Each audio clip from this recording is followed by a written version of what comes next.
Idealiausia vieta prasideda nuo to, kad tu turi finišuoti Dakare. O visos kitos vietos, vėlgi, aišku, yra labai stipriai apribotos tavo finansinių galimybių.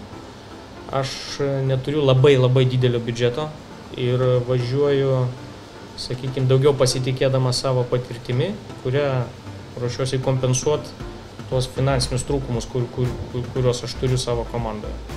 Tai tikiuosi, kad čia labai daug remiuosi savo patirtim. Tiesiog tai, ką aš jau žinau ir kur aš tikiuosi, kad išnaudosiu tą savo patirtį toj būtent srityje. Prognozės labai neaiškios. Vanago technika be abejo yra aukštesnė lygio negu Juknevičiaus. Juknevičiaus, drįsčiau pasakyti vis tik tai aišku, kad patirtis tame yra didesnė, bet vėlgi, jeigu jisai važiuos,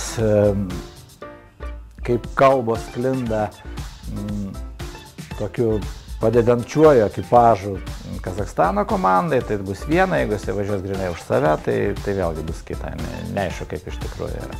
Ir kaip visi sako, pats blogiausias rezultatas tai yra Dakaro tiesiog pravažiavimas. Bet kokią techniką galima nužudyti iš tikrųjų. Ir jeigu vienas stengsis laimėti kiekvieną karą vykstantį, reiškia kiekvieną dieną, tai kažin ar jis laimės mūšį.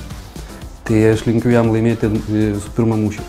Statistiškai tai aš manau, kad jisai gali patekti į 40-uką. O Antanas, tai iš principo beveik lygiai tas pats galioja, visi tie patys, reiškia, sėkmės ingredientai ir jeigu jam seksis, aš manau, kad jis taip pat gali būti apie 40 vietą arba netgi aukščiau šiek tiek pakilti. 50 vieta tai nėra rezultatas, dėl kurio mes važiuotume. Manau, kad mes esame verti daugiau, bet kokie mes esame iš tiesų, mes pamatysim.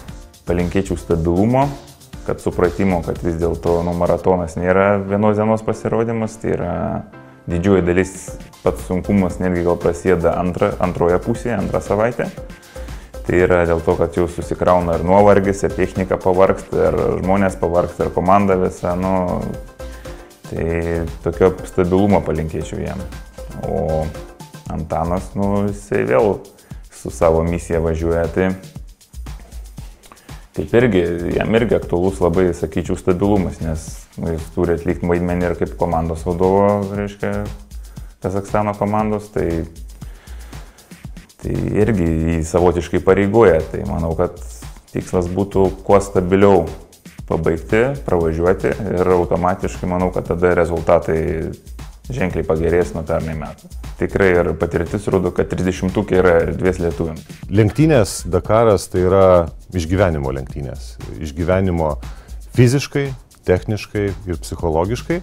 Aš linkiu, kad visos tos gamyklinės komandos neišgyventų, o tarp negamyklinių komandų labai linkiu mūsų ekipažam, ypač Benedikto Oskarui, kad jie būtų pirmi tarp negamyklinių automobilių. Aš manau, kad tai yra įmanoma, bet dar vienas svarbus dalykas, kad mano galva visų pirma reikia finišuoti ir finišuoti ant ratų.